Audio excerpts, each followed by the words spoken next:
Hi, my name is Dalvi, I teach CRE। CRE की MCQ श्रृंखला में मैं आगे आप लोगों के लिए लेके चल रहा हूँ। जैसा कि प्रीवियस वीडियो में मैंने आपको परफॉर्मेंस इक्वेशन के बारे में बताया था, बैच रिएक्टर की, MFR रिएक्टर की और PFR रिएक्टर की, स्पेस वेलोसिटी और स्पेस टाइम के बारे में बताया, होल्डिंग टाइम के बारे में बताया। इनसे रिलेटेड जो क्वेश्चंस आपके बन रहे हैं उन क्वेश्चनों को मैं करा रहा हूँ, ठीक है। और आशा है आप अच्छे से पढ़ रहे हैं। ना थैंक्स। अब क्वेश्चनों की बात कर लेते हैं। स्पेस वेलोसिटी, जो आपकी स्पेस वेलोसिटी होती है वो क्या होती है। जैसा कि मैंने अभी बताया कि इस स्पेस वेलोसिटी को एस से डिनोट करते हैं। अगर इसका यूनिट देखना चाहें तो वो आवर इनवर्स होती है।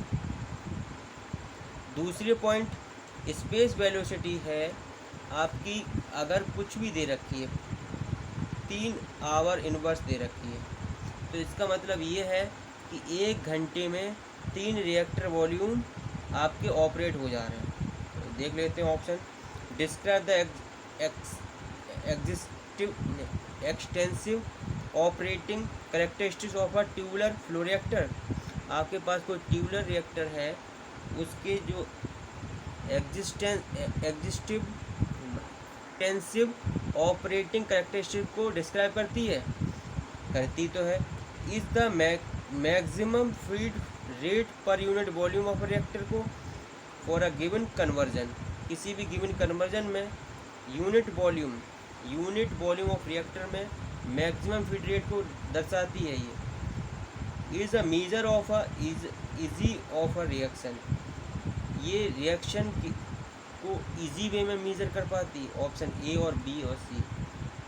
तो बेसिकली ये क्या है स्पेस वेलोसिटी। स्पेस वेलोसिटी आपकी जितनी भी है वो जितनी मतलब होती है, जैसे 3 आवर दे दी तो 3 आवर रिएक्टर, तो एक प्रकार से ये ऑपरेटिंग कंडीशन को भी, कैरेक्टरिस्टिक को भी दर्शा रही है। दूसरा पॉइंट, मैक्सिमम फीड रेट को बताती है पर यूनिट वॉल्यूम में। और measure a ease of a reactions, आपका जो रिएक्शंस है तो इस प्रकार से आप इजी ऑफ अ रिएक्शन, इस प्रकार से ये मेजर बताती है, रिएक्शन का मेजरमेंट भी बताती है। तो all option are the correct, option D is correct होगा, ठीक है।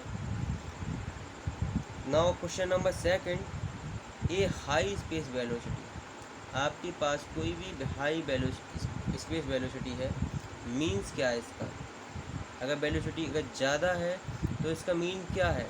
अगर स्पेस वेलोसिटी ज़्यादा है तो इसका मतलब ये होता है कि ज़्यादा 1 घंटे में ज़्यादा से ज़्यादा रिएक्टर वॉल्यूम ट्रीट करके अलग हो रहे हैं ना। Reaction can be accomplish with small reactor,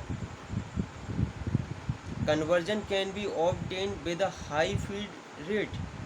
option तो बात तो ठीक है बिल्कुल ना। ऑप्शन सी मतलब option C both A and B दोनों सही हैं।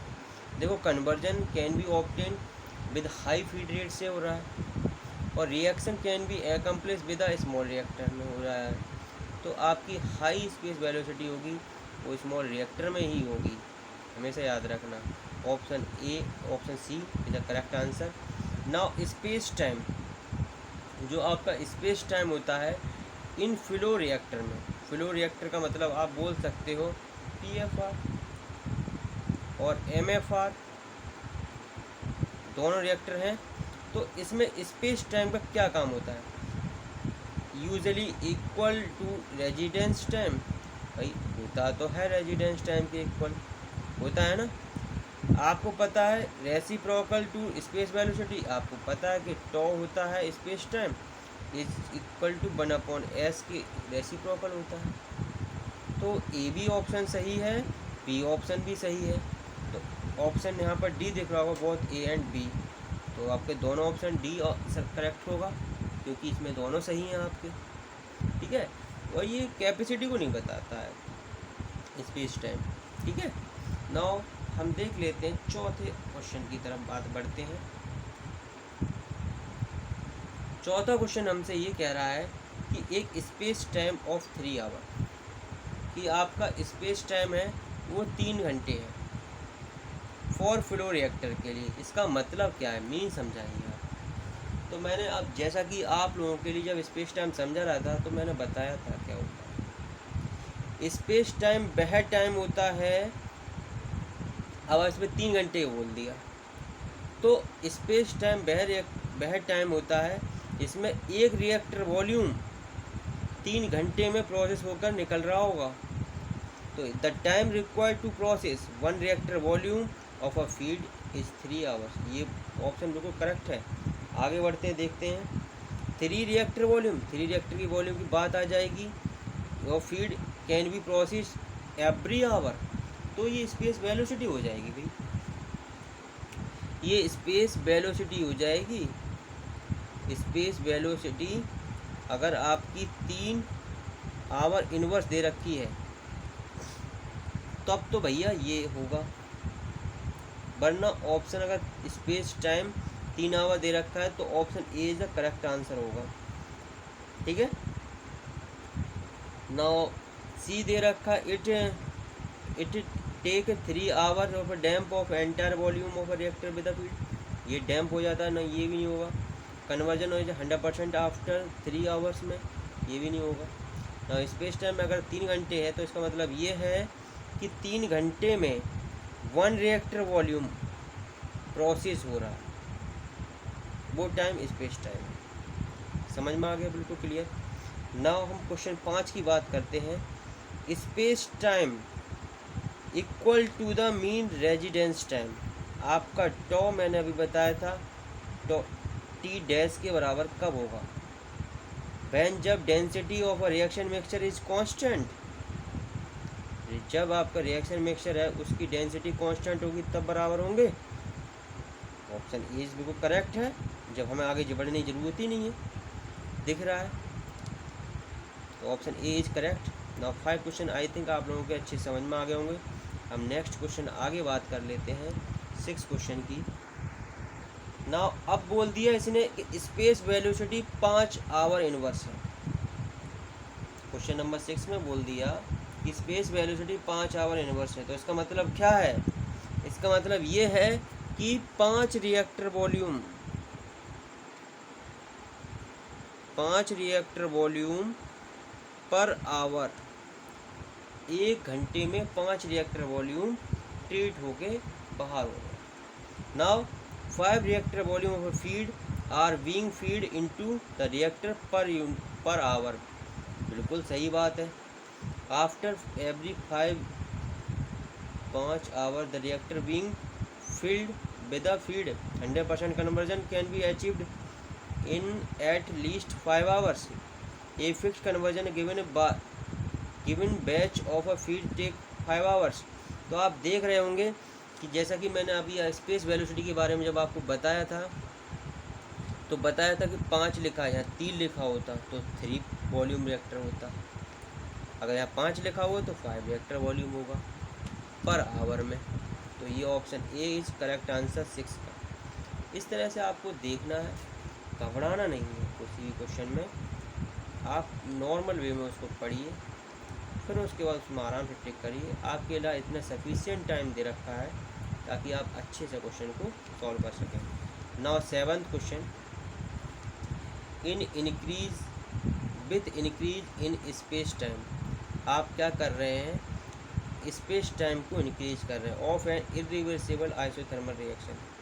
इरिवर्सिबल आइसोथर्मल रिएक्शन है, उसमें स्पेस टाइम को इंक्रीज कर रहे हैं। Being carried out in PFR, वो रिएक्शन किस में हो रही है? प्लग फ्लो रिएक्टर में, प्लग फ्लो रिएक्टर में हो रही है। ठीक है। तो द कन्वर्जन विल बी, तो कन्वर्जन पर क्या इफेक्ट पड़ेगा? कन्वर्जन हमेशा याद रखना, अगर स्पेस टाइम को अगर बढ़ा रहे हैं इरिवर्सिबल आइसोथर्मल रिएक्शन में और वो PFR में हो रही है तो कन्वर्जन हमेशा आपका इंक्रीज होगा। तो ज़्यादा पॉइंट्स मुझे पता नहीं है लेकिन कन्वर्जन इंक्रीज होगा। ठीक है। नाउ 7 क्वेश्चन आपको आई थिंक समझ में आ गया होगा। नाउ अब हम बात कर लेते हैं 8 पॉइंट की, 8 क्वेश्चन की बात कर लेते हैं। Mean residence time is equal to space time, space time के इक्वल होगा कब होगा? Number when the feed rate of measured the feed rate is measured at temperature and pressure in reactor. बिल्कुल सही बात है, यही आपकी क्या कहलाती है, स्पेसिफाइड कंडीशन। ठीक है। दूसरा कह दिया था temperature pressure and density of reaction mixture remains constant throughout the reactor. बिल्कुल सही। There is a no change और number of a mole in gases reaction. तो ऑप्शन सारे ऑप्शन क्लियर लग रहे हैं मुझे तो ऑप्शन ए एंड बी और सी तीनों ऑप्शन क्लियर हैं। तो आपके D option is correct answer होगा 8वें क्वेश्चन का। नाउ 9th क्वेश्चन देख लेते हैं। Space time is equivalent to holding time. Holding time बोल सकता है, मीन रेजिडेंस टाइम बोल सकता है, in steady state mixed flow reactor. आपके पास steady state mixed flow reactor है जो MFR भी बोलते हैं इसे, उसमें स्पेस टाइम होल्डिंग टाइम की इक्विवेलेंट है। किस में होता है, नॉन आइसोथर्मल गैस रिएक्शन में, वेरिएबल फ्लूइड डेंसिटी सिस्टम में, कांस्टेंट फ्लूइड डेंसिटी सिस्टम में। तो आपको पता होगा कांस्टेंट फ्लूइड डेंसिटी सिस्टम में ऐसा जो आपका टॉ है वो टॉ टी डैश के बराबर होता है। तो option C is the correct answer 9 में। Now 10th question, in an ideal MFR, किसी भी आइडियल MFR में एट स्टडी स्टेट कंडीशन क्या होता है।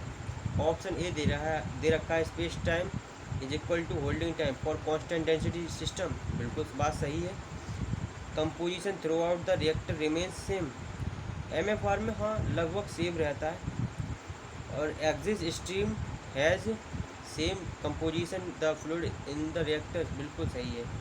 आपका जो स्ट्रीम एग्जिट होती है उसमें जो कंपोजिशन होता है बिल्कुल सेम रहता है जो उसके अंदर होता है। तो option D is the correct answer. All option are the correct. I think आप लोगों के लिए जितने भी क्वेश्चन मैंने स्पेस टाइम, स्पेस वेलोसिटी और होल्डिंग टाइम से रिलेटेड कराए थे आप लोगों के समझ में आ गए होंगे, और आशा है आप अच्छे से पढ़ रहे होंगे। पढ़ते रहिए, आपके एग्ज़ाम अच्छे हों ना। जितने मैंने क्वेश्चन कराए हैं वो आपके मोस्ट इम्पोर्टेंट हैं, और एक एक क्वेश्चन आप लोगों के लिए समझ में आ गया होगा ना। थैंक्स वॉचिंग दिस वीडियो, और सब्सक्राइब कर लीजिए चैनल ताकि नया वीडियो आए आप लोगों के लिए वीडियो प्रोवाइड हो जाए, और ताकि आपके अच्छे मार्क्स आए। Now thanks.